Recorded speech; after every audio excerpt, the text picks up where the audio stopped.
Boa noite, pessoal. Vamos começar nosso terceiro webinar em português sobre o WKO5 e suas ferramentas. Hoje vamos falar sobre seu FRC, PMAX. Por favor, digitem alguma pergunta para eu saber que vocês estão me ouvindo. Lá na caixinha de perguntas. Deixa eu passar o próximo slide aqui, que fica normalmente aqui em questions. Estou apontando aqui para vocês. Ok, Giovanni já deu ok, que está me ouvindo. Então, podemos começar. Quem está acompanhando os webinars, viu que nós apresentamos um pouco sobre o programa, o WKO5 no primeiro webinar. No segundo, que foi o último, nós falamos sobre as várias métricas que estão disponíveis no WKO5, de uma maneira mais geral e mais teórica. E nos próximos, no de hoje e no próximo, nós vamos falar especificamente de dois grupos de métricas que são muito importantes aí no ciclismo, um pouco, ou de hoje, nem tanto na corrida, para quem treina com potência. No próximo se aplica mais a corrida também. E hoje a gente vai dar esse enfoque no FRC, no PMAX, que tem muita importância em algumas modalidades de ciclismo e principalmente aí para os velocistas, para quem gosta de fazer uma fuga. E é bem interessante. Essa apresentação ela foi originalmente desenvolvida por Colin Moore, que é um treinador americano, com muita experiência na área de ciclismo. E para mim é uma honra, e eu agradeço aí mais uma vez a TrainPix a oportunidade de poder fazer essa tradução e compartilhar com vocês todo esse conhecimento que sempre ajuda bastante aí a educação dos nossos atletas, dos nossos treinadores e a evolução dos esportes de resistência, triatlon, ciclismo e corrida no geral. Mais uma vez, todos os usuários estão no mudo. Se vocês tiverem perguntas, podem digitar como o Giovanni fez aqui embaixo, na região de perguntas, a pergunta que você tiver. Se eu conseguir, o ideal eu vou tentar responder ao longo da apresentação e assim ter um contexto melhor. Quando a gente pensa em treinamento ou filosofia de treinamento, a tradução de filosofia, do significado vem de amor, pela sabedoria. Só que a gente pensa de uma maneira mais completa e mais ampla. Na verdade, talvez a filosofia de treinamento, mas tem algumas definições até mais antigas, ela seria mais completa se nós pensássemos na elaboração de uma metodologia para a condução da vida de uma pessoa, que no caso, o treinamento de um atleta. E essa metodologia, a gente vai ver que a gente tenta o máximo possível sempre incluir muita ciência, ou o máximo possível de ciência nessa metodologia, mas querendo ou não, no final das contas, tem ainda um grande componente, eu gosto sempre de falar de arte, no treinamento, na sua filosofia de treinamento, e acaba que cada pessoa tem a sua metodologia, tem a sua filosofia, para, no final das contas, ter o seu trabalho aí único, dependendo de como ele é feito. Bom, como o WKO se baseia bastante aí em métricas de treinamento, a gente pensa nessas métricas, e aí quando a gente avalia uma métrica, é sempre bom a gente lembrar dessa relação entre custo-benefício. Isso quer dizer, idealmente, tudo que está sendo rastreado, tudo que está sendo treinado, no mundo ideal, ele tem que estar aqui nessa região, ou seja, onde o custo esteja um pouquinho abaixo do benefício. Então, o atleta tem mais benefício do que custo, tudo tem um custo, mas o custo ainda é menor do que o benefício, que é o que a gente quer, que ele seja maior. E, além disso, essa relação, ela, muitas vezes, como a gente já observou em vários exemplos que já foram dados nos webinars em inglês e mesmo nas discussões do grupo, ela tem trocas. Por exemplo, um ganho significante, hoje o tema principal aqui é FRC, PMAX, muitas vezes significa um sacrifício do FTP. Então, qual que é o seu objetivo, qual que é a sua prova, se você é de uma equipe de ciclismo, qual que é o seu papel na equipe, tudo isso vai ser importante para definir suas prioridades, pois as fontes energéticas que nós temos disponíveis no nosso organismo, elas são limitadas. E as adaptações também. Depende da sua genética, depende do ambiente, depende do seu treino. E o que a gente quer, quando começamos a rastrear essas métricas, é justamente avaliar o tipo de treinamento que tem sido feito, como que ele está respondendo, para avaliar. Compensa continuar com todo esse custo, se, por exemplo, se o benefício acabou? Aqui, a gente traz um exemplo de uma preparação de um atleta, onde ele estava se preparando para o Tour da América, da Irlanda, uma prova que é basicamente um conjunto de provas de circuito. Então, a gente sabe que provas de circuito, né, o Criterium, são provas de muita explosão, e como vocês podem observar, o FRC é a curvinha verde, né, a gente vai voltar nessas definições ainda para vocês relembrarem, quem esqueceu do último webinar, e o amarelo é o FTP. Então, vocês vejam, laranja, né, é o FTP. Então, a gente tem um certo ganho de FTP ao longo dos meses com o treinamento, mas esse ganho ele é, de certa forma, interrompida, porque o atleta, nesse caso, ele dá ênfase, assim como o roxo também, que é o Pmax, a ganhos de quê? De FRC e de Pmax, que é o que interessa para ele, com suas habilidades, com seus objetivos, para que ele tivesse excelentes resultados aí nessa prova que dependia bastante dessas duas métricas e nem tanto do FTP para excelentes resultados. Então vamos começar falando um pouco mais sobre o Pmax. O Pmax ele representa a potência máxima por pelo menos um ciclo da pedalada com as duas pernas. As unidades utilizadas são watts ou watts por quilo. E se você pensa numa pessoa que está dando um sprint, que é um intervalo de tempo muito curto, ele, se ele tiver com RPM de 120 RPM na pedalada, na cadência, isso representa 2 pedaladas por segundo, o que é, muitas vezes, a frequência da pedalada ela é maior do que a frequência do registro, que é 1 Hz, na maioria dos equipamentos, aí, nos Garmin, nos Wahoo e outras marcas que estão disponíveis no mercado. Então, para resolver essa limitação do registro da frequência, a gente acaba fazendo uma interpolação da potência entre a perna esquerda e direita e deriva o Pmax através do modelo potência e duração para fazer uma análise da capacidade desse atleta de sprint. O que podemos fazer com a métrica Pmax, ou o que nós fazemos com essa métrica como treinador ou como um atleta que acompanha o seu próprio desempenho? Ele é importante para definir estratégias de competição.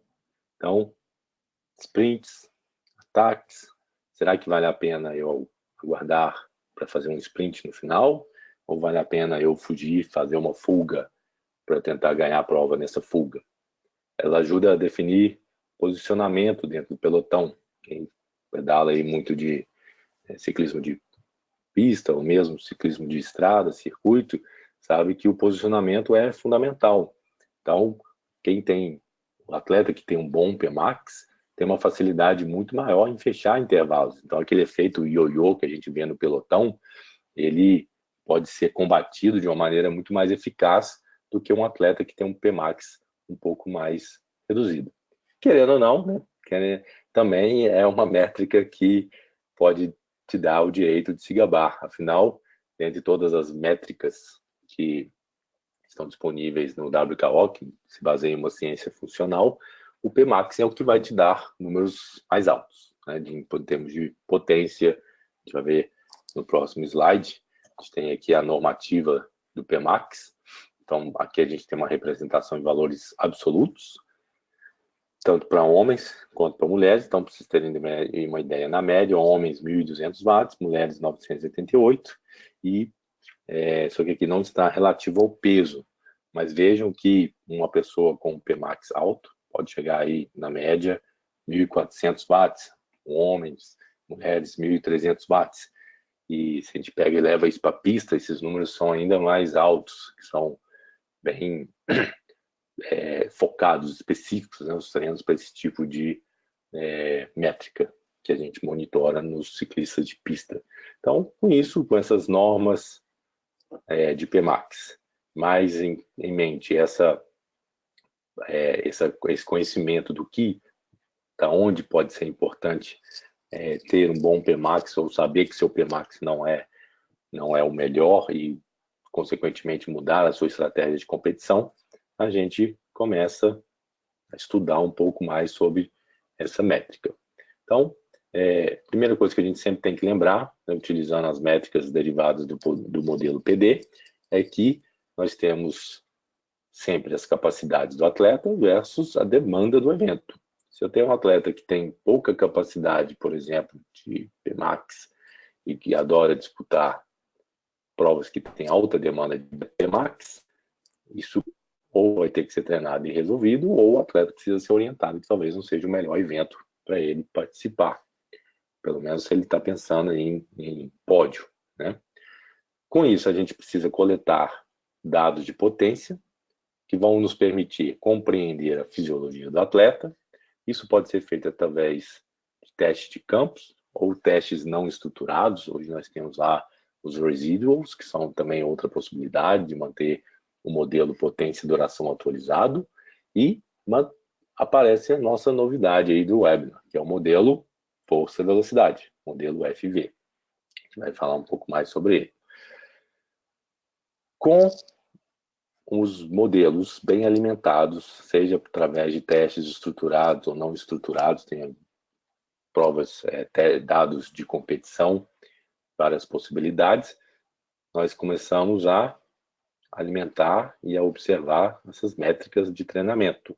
Com isso, nós conseguimos quantificar as habilidades do atleta e, consequentemente, para isso existem dois modelos principais.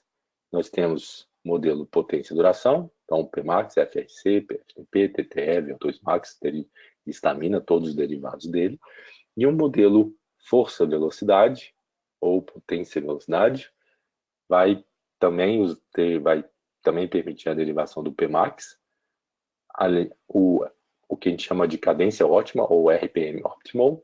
Tá? Eu não traduzo as siglas, mais uma vez, reforçando, porque o WKO ainda não é traduzido para português. Então, são essas siglas que vocês vão encontrar lá no programa. Então, para acostumar, fica mais fácil. O NMAX, que é a força máxima que você consegue desenvolver em curtos intervalos de tempo, e o MS Max, que é metros por segundo máximo, que seria a velocidade máxima de rotação dos pedais, pode ser em metros por segundo, ou pode ser em RPM, pode ser cadência também. Antes de mostrar o modelo necessariamente, né, como é que ele se comporta em relação à cadência, à velocidade e à força, vamos relembrar aí um ponto importante. O que é um watt? Né? Então, um watt, que a gente mede o tempo todo na potência, é igual a 1 Nm dividido por segundo, pelo tempo. Como a gente está produzindo esses watts, né, com o pé de vela, a gente está aplicando essa força em um círculo. Então, com isso, a gente tem uma definição mais precisa do que seria um watt no nosso caso, que seria o torque vezes a velocidade angular. Essa fórmula, então, ela vai depender de três variáveis. A duração, que é o quão rápido você consegue pedalar. A distância, que depende da força e da duração, de componentes do pé de vela. E, obviamente, a sua força. Tanto de força que você consegue, ou seja, quão intenso você pode pedalar. Então, no final das contas, a potência máxima que você consegue gerar em curtas durações é o quão intenso você pode pedalar, vezes o quão rápido você pode pedalar. Muita física, né? Faz parte do show. Isso representado graficamente tem duas possibilidades. Tá? Então, vamos ver essas métricas representadas no gráfico. Então, aqui em vermelho, nós temos a curva, como sempre tem variação, normalmente são dados do atleta, e quando tem uma linha mais certinha, é um modelo matemático, a linha pontilhada.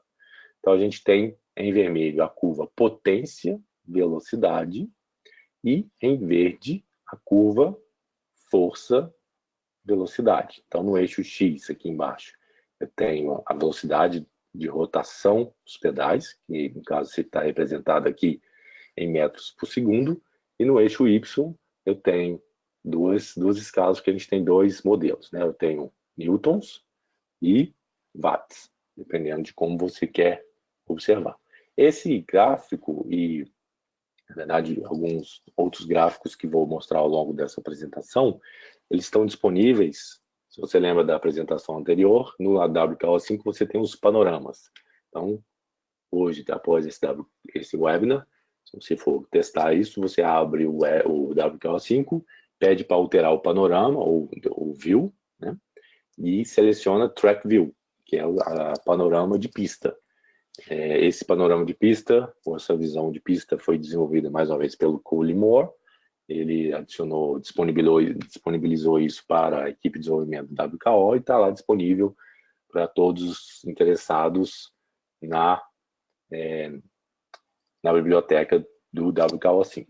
Então, um deles é esse gráfico, que é justamente esse modelo que eu acabei de explicar. E a partir de hoje você pode visualizar os seus dados, ou do seu atleta, se você for um treinador, para começar a entender como funciona ou a sua fisiologia ou o seu atleta. E aqui, do lado direito, no alto, onde eu estou usando esse rastreador, espero que tenha ficado mais claro como para seguir meu mouse, nós temos algumas variáveis que eu vou explicar a seguir relacionadas aos conceitos. A primeira delas é a interseção do Y.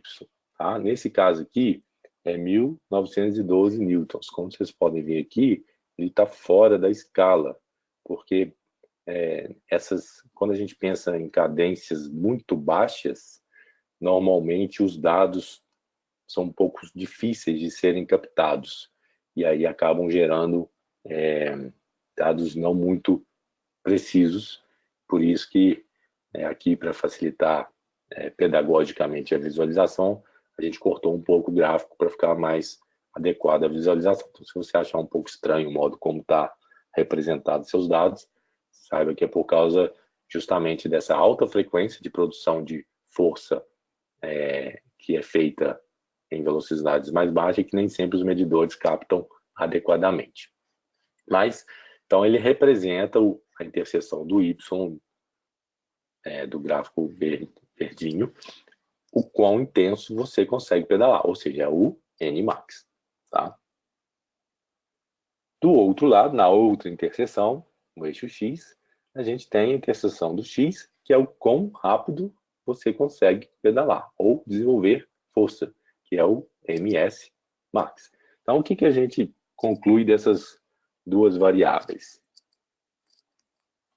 Que quanto mais lento eu estou pedalando, quanto mais eu vou para a esquerda no eixo X, mais tempo eu tenho para produzir força. Por isso que no eixo X mais próximo de zero, eu tenho registrados maiores valores de força em Newton, porque eu tenho muito tempo para aplicar força e o pedal está girando devagarzinho. À medida que eu vou para o lado direito, que acelera o pedal, que eu estou acelerando cada vez mais, eu vou acelerando tanto, até chegar num ponto que a aceleração é tão grande que não importa o tanto que o meu atleta ou eu consiga contrair meus músculos, essa contração não é suficiente para gerar força. Então, Newton, zero. Tá? Então, com isso, eu tenho os dois extremos desse modelo. Mas, o mais importante está aqui, no meio, que é o Pmax. Tá? Pmax, ele seria o ápice da curva, tá? Onde ele tem o máximo de produção de força e numa cadência ideal, uma cadência ótima, que no caso desse atleta seria 115 RPM. Então, para esse atleta, é lógico que quem está, por exemplo, no meio de uma competição, vai dar um sprint, você não vai ficar olhando o seu computador de bordo para olhar se o seu RPM está no ideal para a produção de maior força possível, maior potência possível para né, você dá o sprint vencedor. Mas esses valores são interessantes para treinamento. A gente vai mostrar alguns exemplos de treinamento, onde conhecer essas variáveis pode ser interessante. E vejam como que isso reflete um pouco com o treino, né? Como que isso pode mudar. Então, por exemplo, aqui a gente tem duas fases do treinamento de um atleta. Então, a primeira coluna é uma fase, a segunda coluna é outra fase, os mesmos eixo X e eixo Y. E, apesar desse atleta não ter tido uma alteração significante do ponto de interseção do Y, ele aumentou 0,1 metros por segundo no seu MS Max, ou seja, o máximo que ele conseguia girar o pedal. Isso levou o quê? A um ganho de 100 watts no Pimax. Então, vocês vejam que aumentou a potência aqui nessa região central, que é onde está o Pimax, e de maneira interessante, isso refletiu de uma maneira positiva para quase todas as outras durações acima, ou velocidades acima do Pmax.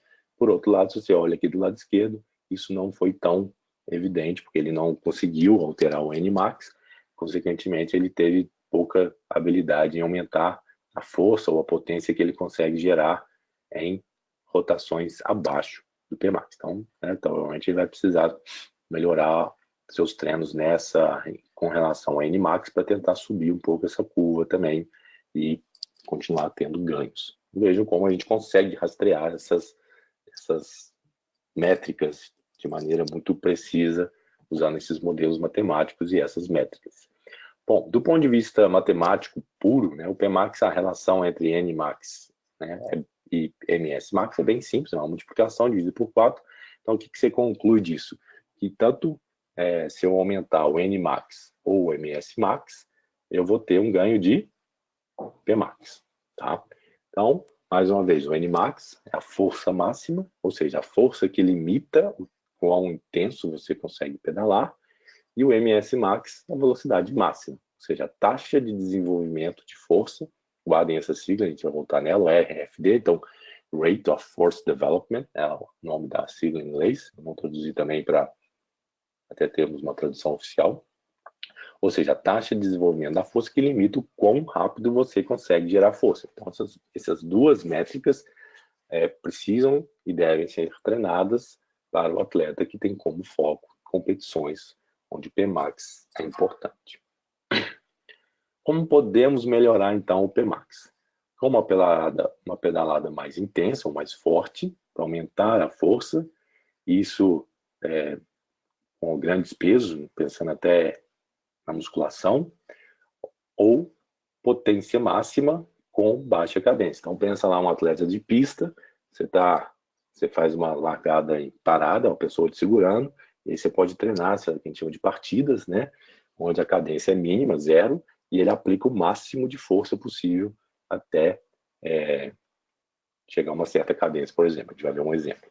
Ou a pedalada mais veloz, que aumenta, então, o quê? A taxa de desenvolvimento de força, voltando aí na sigla. A taxa de desenvolvimento de força depende de quê? Movimentos rápidos e explosivos, quando a gente pensa na musculação, por exemplo, ou potência máxima em cadência alta. Tá? Todos os movimentos para treinamento do quê? Do Nmax e do MS Max e, consequentemente, do Pmax, depende de movimentos com a intenção de gerar força e velocidade sempre máximos. Já que a gente falou um pouco de musculação, vamos dar um pouco de ideia aí sobre só uma discussão mais superficial, mas porém para a reflexão de todos. Sempre que a gente pensa no treinamento resistido, né, que é sinônimo de musculação, a gente tem a possibilidade de fazer unilateral ou bilateral, um versus dois membros. O unilateral, como a gente sabe, a pedalada ela é unilateral. Então, ele, a princípio, né, os prós e contras, seria mais específico para o ciclismo, porém, você vai, obviamente, conseguir pegar cargas menores e leva o quê? A uma maior tendência ao desequilíbrio, principalmente se você não tiver bons músculos de equilíbrio, de articulações durante a execução desses movimentos. Então, para um atleta iniciante na musculação, isso aumenta o risco de lesão. Então, nesse caso, por exemplo, para um iniciante, o que seria um atleta iniciante? É um atleta que normalmente gasta aí de 1 a 2 meses por ano fazendo musculação na academia. Então, ele sempre que ele volta para a musculação, 1 a 2 meses no ano, ele volta a ser um iniciante. Nesse caso, os exercícios bilaterais, eles vão ter levantamentos mais estáveis, são mais eficazes para os iniciantes, porém são menos específicos para os ciclismos. Como eles permitem pegar maiores cargas, a gente sabe que, né, lesões na coluna de ciclistas não são incomuns. Então, se o ciclista já tiver alguma tendência a ter lesão na coluna, ele tem que tomar cuidado. E quando a gente pensa nos velocistas, né, nos sprintistas experientes, esses exercícios são menos eficazes. E aí é importante ele ir para o unilateral, pois ele vai ter um efeito mais importante no seu desempenho. Outro ponto importante em relação à musculação versus treinos na bike são os ângulos das articulações, pois o ângulo específico da articulação é muito importante para as adaptações neurais e musculares em função daquele treino de musculação. Então, muitas vezes os ângulos são diferentes entre uma posição de musculação e uma posição de um sprint, por exemplo, sentado ou fora do selim. Depende, então, do ângulo da pelve, do quadril, do ângulo do joelho. Isso tudo vai ser influenciado pelo grau de flexibilidade e mobilidade do atleta. E aí, o atleta, então, o que é o recomendado? Inclusive, eu com meus atletas sempre falo isso, principalmente atletas remotos. Tenha um profissional de educação física, fisioterapeuta, médico do esporte, para te orientar como fazer o exercício corretamente para evitar um risco maior de lesões. Na maioria das vezes, os profissionais de educação física são os mais indicados, personal trainers, para que façam um acompanhamento lado a lado e, com isso, aumente tanto a eficácia do exercício quanto diminua o risco de lesão. Importante sempre, muitas vezes, fazer um trabalho de flexibilidade, de mobilidade, pois isso vai ajudar bastante nos ganhos, principalmente aí para o PMAX, com a musculação.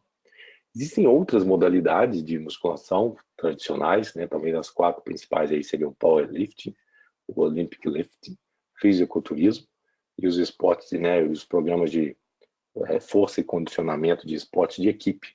Esses programas, normalmente, eles funcionam bem para iniciantes mesmo, no ciclista, para que querem aumentar o seu PMAX. Tem muito material disponível na internet, muita experiência nas academias, com os personal trainers, com os educadores físicos, porém, muitas vezes eles têm uma fraca transferência para velocistas experientes. Então, os velocistas experientes, mais uma vez, eles precisam realmente fazer algo mais específico para o ciclismo. E por quê? Porque normalmente o planejamento dessas modalidades ele é focado em atletas dedicados em tempo integral a essas modalidades, ou esporte de equipe, que é diferente de ciclismo. Qual que é talvez a maior diferença? É o grande componente aeróbio de preparação, de treino, que está presente no ciclismo, que não está presente nessas modalidades. E, consequentemente, vai ter um efeito sobre a eficácia desses modelos de outras modalidades de treinamento resistido. Bom, alguns exemplos de exercício de academia para melhorar o PMAX. Aqui o Cole dividiu em 4 áreas e eu não traduzi. Por quê? Muitos desses termos são usados mesmo no Brasil, em inglês. Alguns têm tradução, como plank, que é a prancha, o squat, que é o agachamento. Esses 4 primeiros aqui talvez sejam os 4 mais eficazes para esse ganho de potência, tá? Em PMAX. Os pliométricos também são uma categoria importante, mas tem um alto risco de lesão. Normalmente a gente deixa os pliométricos para quando as outras categorias já estão bem treinados, o atleta já é muito forte e aqui não está dando mais resultado, a gente aí sim entra com pliométricos. mas tem que tomar muito cuidado. Mais uma vez, é importantíssimo estar acompanhado de um profissional habilitado.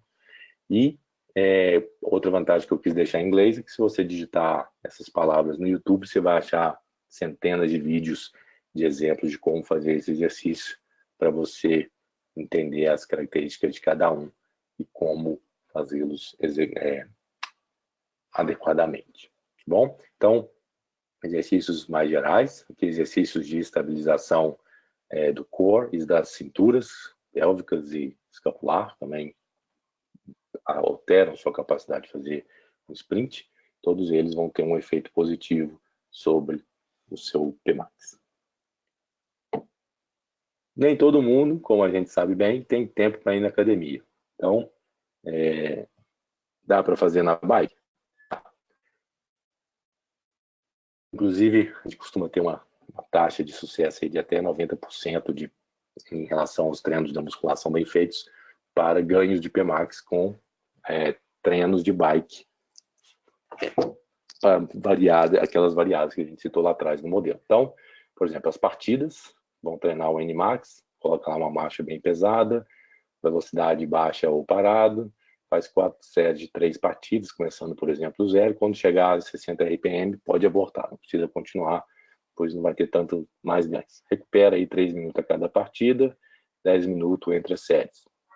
Se eu quiser treinar a minha taxa de desenvolvimento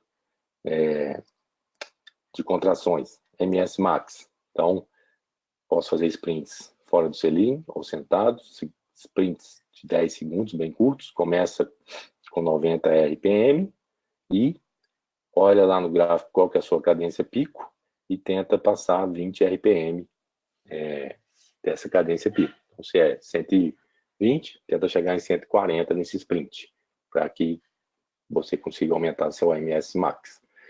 3 a 7 minutos aí de recuperação.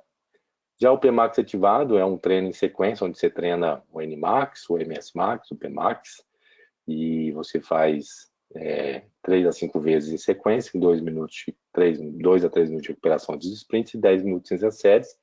Começa com a partida parada, quando chega em 60 RPM, pausa curta, faz um sprint de 10 segundos de velocidade, pausa curta, e termina aí com outro sprint de 3 a 5 segundos de Pmax, aqui tentando começar com a velocidade mais alta, acima de 40 km por hora, e com a cadência um pouco, cerca de 10 RPM mais baixa do que a cadência ótima, tá? Olha lá no gráfico, e passando aí um pouco até o fim do sprint, com um sprint curto também. E finalmente, sprint de competição. Então, alguns atletas dão muito sprint de velocidade lenta, parados, outros dão em alta velocidade. Então, acelera bastante, ideal aí mais de 40 km por hora, coloca a marcha que você acha que é ideal para fazer aquele sprint. Quando usa uma descida para acelerar, quando chegar no plano, levante e sprint aí por 5 a 20 segundos, dependendo do seu objetivo. Ok. Então, esses foram alguns exemplos de treino. Outro gráfico interessante que foi desenvolvido e está lá na biblioteca do WKO é o rastreamento da carga de treinamento de sprint ou estresse dos treinos de sprints. Então, a gente tem aqui em amarelo e azul, lembrando que esse azul aqui não é o CTL tradicional, é o CTL de sprints. E os amarelos são os TSS acumulados, derivados, a conversão é feita a partir da conversão de kilojoules nas zonas 7A e 7, tá, do high levels, e convertidos em pontos TSS. Então, vocês vejam que a cada treino de sprint precisa de um certo tempo de recuperação. Todo treino de sprint é importante estar descansado para que você tenha um bom estímulo. Lembre que os estímulos sempre têm que ser máximos.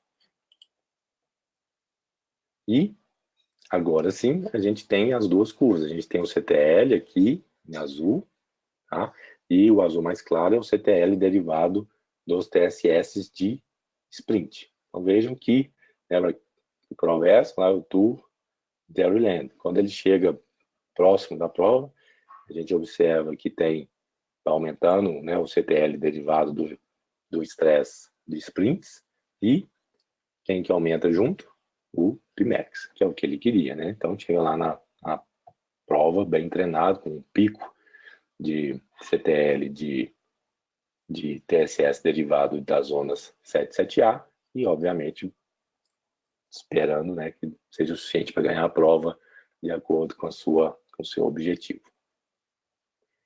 Por que a carga de treinamento, vocês podem ter observado que a curva do CTL, de estresse, de sprints, é diferente do CTL tradicional.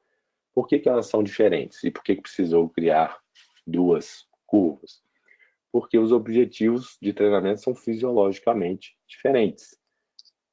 O MS Max, principalmente, ele é um treinamento muitas vezes neural, ou seja, depende de sinais intensos e imediatos do cérebro para contração muscular e determina o número de unidades motoras recrutadas. Unidade motora, lembrando que é um neurônio motor e fibras musculares.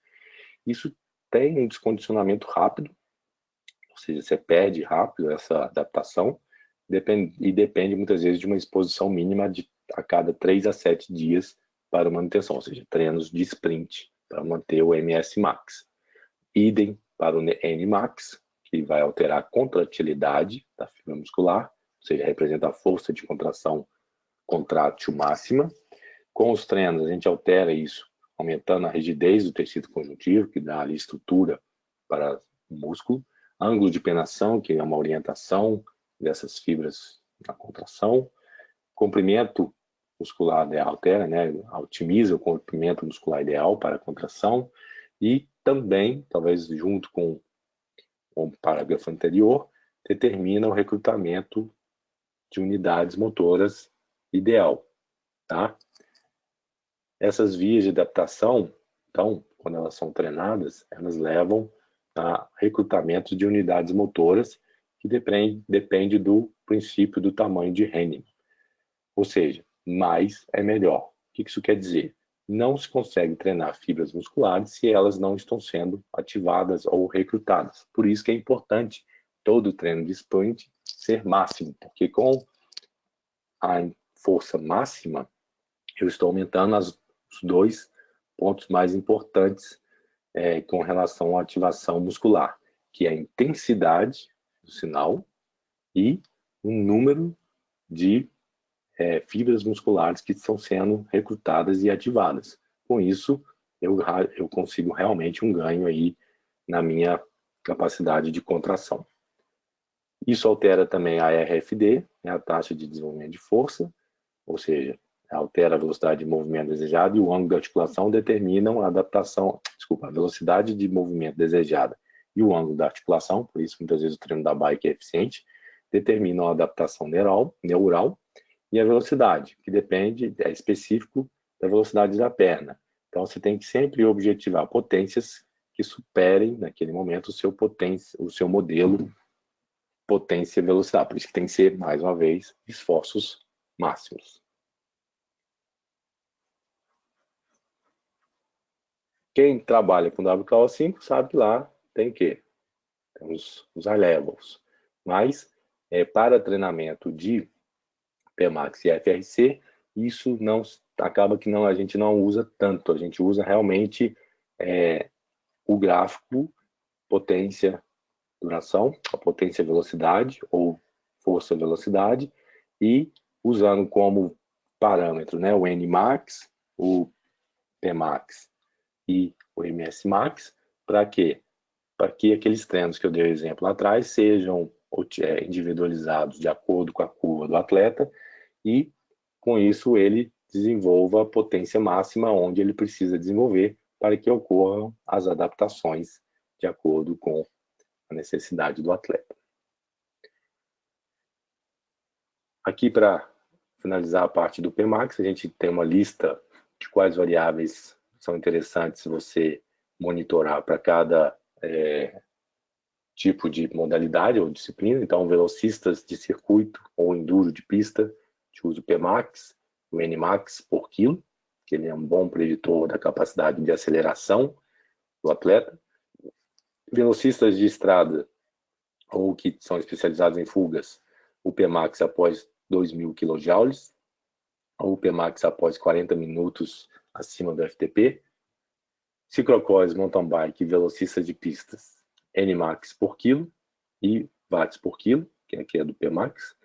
Finalmente, BMX, a gente sabe que BMX tem cadências altíssimas, né? Então o MS Max muito importante, obviamente o Pmax também, e o Nmax por quilo que determina, igual eu falei aqui em cima, a capacidade de aceleração dos atletas. Sei que são muitas variáveis, são muitos novos conceitos, mas é importante vocês irem acostumando e com o tempo e vendo seus dados para você entender como que isso está mudando com o treinamento. Lá na biblioteca do WKO5, no panorama de track view de pista, tem esse relatório que mostra para a gente como que essas variáveis estão sendo alteradas com o treinamento, então você pode rastrear em diferentes períodos. E agora vamos falar um pouco sobre o FRC. O FRC, vocês devem lembrar, é a quantidade de trabalho que pode ser realizado acima, durante o esforço contínuo, acima do FTP até o início da fadiga. As unidades utilizadas são kJ ou joule por quilo. Mais uma vez, a gente tem a tabela normativa do FRC, então a gente tem aqui em valores absolutos, entre homens e mulheres, tá? Depende, obviamente, do tamanho do atleta, isso influencia bastante, e muitas vezes é melhor fazer uma comparação intra-atleta, entre ele mesmo ao longo do tempo, principalmente se não tiver muita variação de peso, que vai influenciar nessas quantificações. E o que é, talvez a pergunta mais importante, o que fazemos com a FRC? O FRC é importante, sprints longos, tá? Lembrando que isso aqui é um sinônimo, de capacidade anaeróbia, então é a capacidade de reserva funcional, ou também conhecido como capacidade anaeróbia. Então, sprints longos, para manutenção da velocidade, é importante ter um bom FRC. Em pessoas que trabalham em equipe, normalmente eles são, a gente chama aí os foguetes de reforço, uma fuga, os trens, durante a chegada para os sprints aí nas provas que o sprint define o vencedor. Se é uma prova de circuito, vai ser importante para os ataques da última volta. Provas que tem sobe e desce o tempo todo, rolling hills. Existem pessoas que são especialistas nesse tipo de terreno, normalmente eles dependem de um FRC alto. Prova de pista aí, principalmente o pursuit, a perseguição. E mais uma vez, se você quiser usar esse número para se gabar com seus colegas de treino, também é um número grande aí que pode ser importante para quem sabe o que significa esse número, Muitas vezes as pessoas não conhecem esses conceitos e não vão entender nada. O FRC, ele surgiu a partir dos high-levels que foram propostos no WKO4. E porque anteriormente a gente usava as zonas clássicas, também propostas por Kugan, só que havia um eixo de ancoragem que era o FTP, o ponto de ancoragem. E a partir desse ponto de ancoragem a gente definia as outras zonas. Isso funcionava bem da zona 1 até a 4, porém não funcionava das zonas 5 até a 7.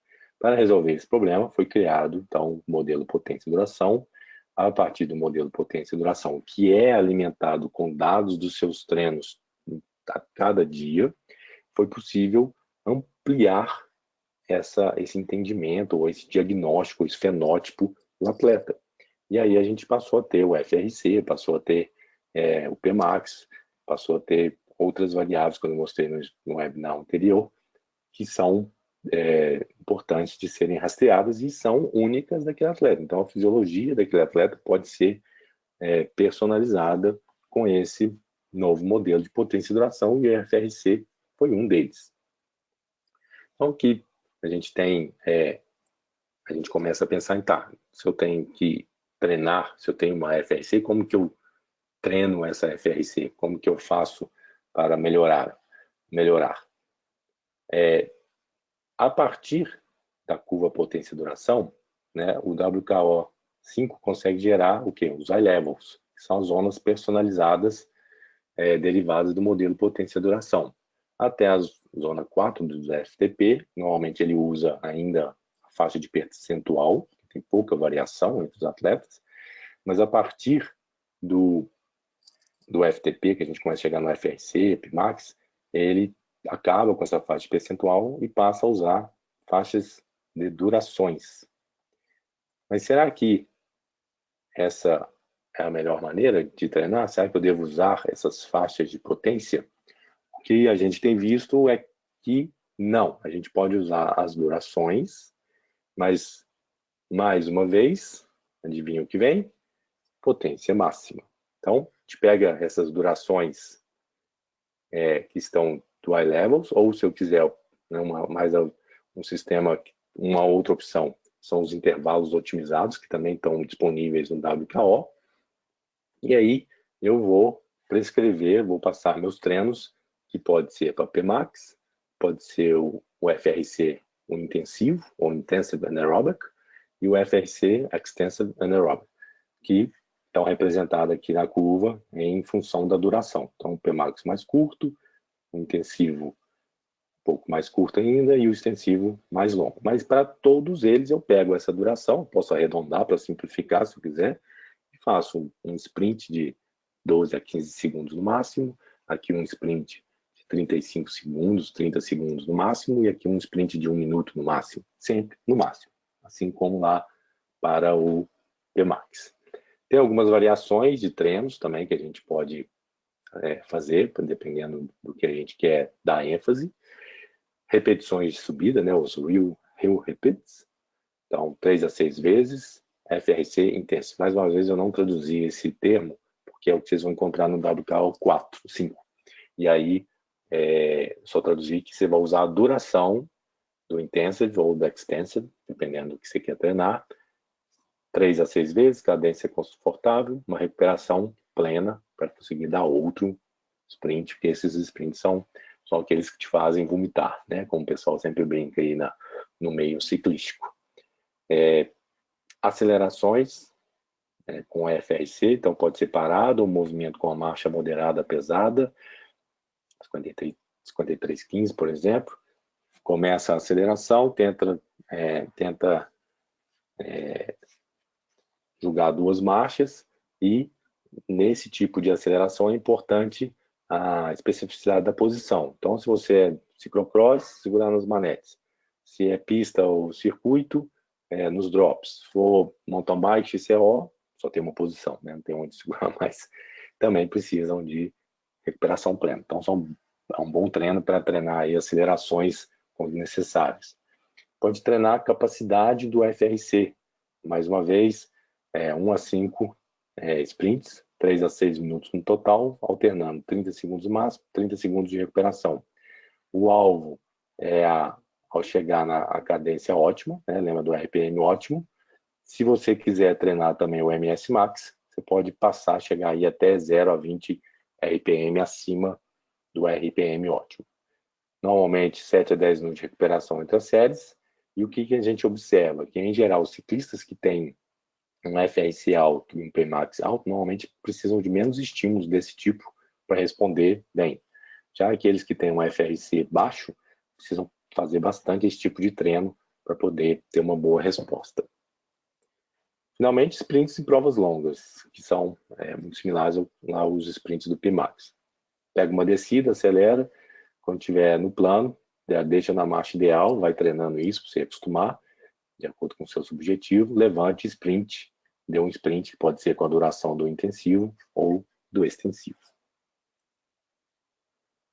Aqui a gente apresenta um estudo de caso bem interessante, que é um ciclista de pista. O Cooley explica que ele gosta de usar o ciclismo de pista porque as alterações são muito intensas, né? Por exemplo, o FRC aumenta muito, no caso aqui passa de 28 kJ para 40, então um aumento significante e grande. E aí foi feita uma preparação. Nessa primeira fase, nos primeiros 3 meses, foi feitos muitos sprints de o intensivo ou o extensivo, né? Esses dois aqui, intensivo e o extensivo. E o que aconteceu? Não respondeu como eles esperavam. Então, eles alteraram o treino, tiraram o extensivo e adicionaram os treinos, os tiros de capacidade FRC. E, bum, a mágica aconteceu. Teve uma resposta máxima em 7 semanas, com ganhos aí significantes, mas depois de 7 semanas, olha o que aconteceu. Parou de responder, mesmo que todo o esforço ainda continuasse a ser feito com vários treinos aí de sprint, mas a resposta do FRC não se alterou mais de maneira significante. Você chegou num ponto em que o custo, né, não justificava mais o benefício. Outro tipo de análise que foi introduzida recentemente no WCAO5 são os índices, análise do TIS anaeróbico, que é o índice de impacto do treinamento.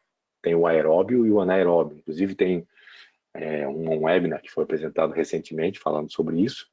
Está na lista aí para ver se a gente faz a tradução para o português. E ele tenta analisar a eficácia do seu treinamento. E como fica bem claro nesse que é o mesmo período desses treinos, olha que interessante. No início, realmente, ele teve índices, quanto mais próximo do 10, mais eficientes são esses índices, mas eles pararam de ter uma eficiência, uma eficácia depois de um certo tempo. Então, isso justifica por que não estava respondendo o FRC. Quando eles mudaram os treinos para os treinos de capacidade, ele volta a responder e, inclusive, fica por um tempo mais prolongado, respondendo de maneira com índices altos. E é onde acontece, né, então, todo aquele aumento. Depois, olha o que acontece, começa a cair. Mesmo ele treinando no máximo, intenso e capacidade, a potência não tem um impacto significante sobre a sua fisiologia e por isso ele para de responder. A gente consegue entender por que ele chega aqui e por que ele chega aqui, onde o custo é muito maior do que o benefício. Ok? Finalmente, para finalizar aí, estamos chegando no final, a gente tem outros modos de rastrear isto também. A gente pode fixar, aqui está fixado em 25 segundos, e a gente observa para aquele mesmo atleta o antes e o depois, né? O que seria o antes e o depois? Seria aqui versus aqui. A gente vê que para 20 segundos aumenta de aí quase 300 watts a potência em relação a quando ele fazia os intervalos intensivos e os extensivos, para quando ele passou para capacity, de capacidade, e os intensivos. Ou seja, mostrando realmente uma alteração, um deslocamento da curva, principalmente para cima. Um outro modo de olhar isso de uma maneira diferente, mas semelhante, seria fixando pela potência. Antes ele conseguia manter 1000 watts por mais ou menos 24 segundos, e agora ele consegue manter os mesmos 1000 watts, é um atleta de pista. Isso, segundo o Cooley, nem é um número tão significante em termos de desempenho, mas ele conseguiu aumentar de 24 segundos para 49 segundos. Então a gente consegue realmente mostrar essa alteração na fisiologia. E toda essa alteração, ela depende de quê? Ela depende, né, da adaptação fisiológica da FRC. Então, a gente tem muscular, neural e o aeróbio. O muscular, a gente tem conversão de fibras lentas para contração rápida, aumento da massa muscular, né? Ciclismo de pista, a gente sempre vê, né? Só tem glúteo e coxa, é impressionante. Grandes estoques de glicogênio e aumento das enzimas para o metabolismo de carboidratos, que afinal é a principal fonte energética para o FRC. Neural, aumento da resistência à fadiga neural, mais uma vez volta lá no princípio do tamanho de Hahnemann, tá? Esse princípio determina que a gente precisa recrutar mais fibras e fibras maiores, para isso eu dependo de uma ativação máxima, isso também acontece com a FRC. E a nível aeróbio, o que acontece muitas vezes? A gente aumenta o VO2 desses atletas, mas olha o que acontece. A troca, né? Cai o FTP. Tanto que não é incomum, né? A gente sabe disso. Atletas que disputam a Volta da França, os velocistas, muitas vezes, quando chegam nas etapas de montanha, não completam as etapas e são desclassificados.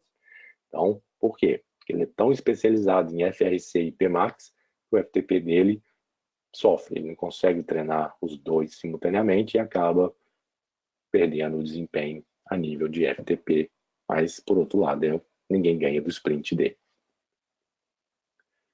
Bom, pessoal, é isso que eu queria falar sobre PMAX, FRC. Estou olhando aqui a caixa de perguntas. Se alguém tiver alguma pergunta, essa é a oportunidade para fazer. Se ninguém tiver nenhuma pergunta, eu agradeço a atenção. Aqui está meu site com blog, lá que a gente tem alguns artigos sobre treinamento. Meu e-mail na FCA Esportes. Se alguém tiver alguma dúvida, pode me mandar por e-mail também. Eu tento responder do melhor modo possível. Estou monitorando aqui.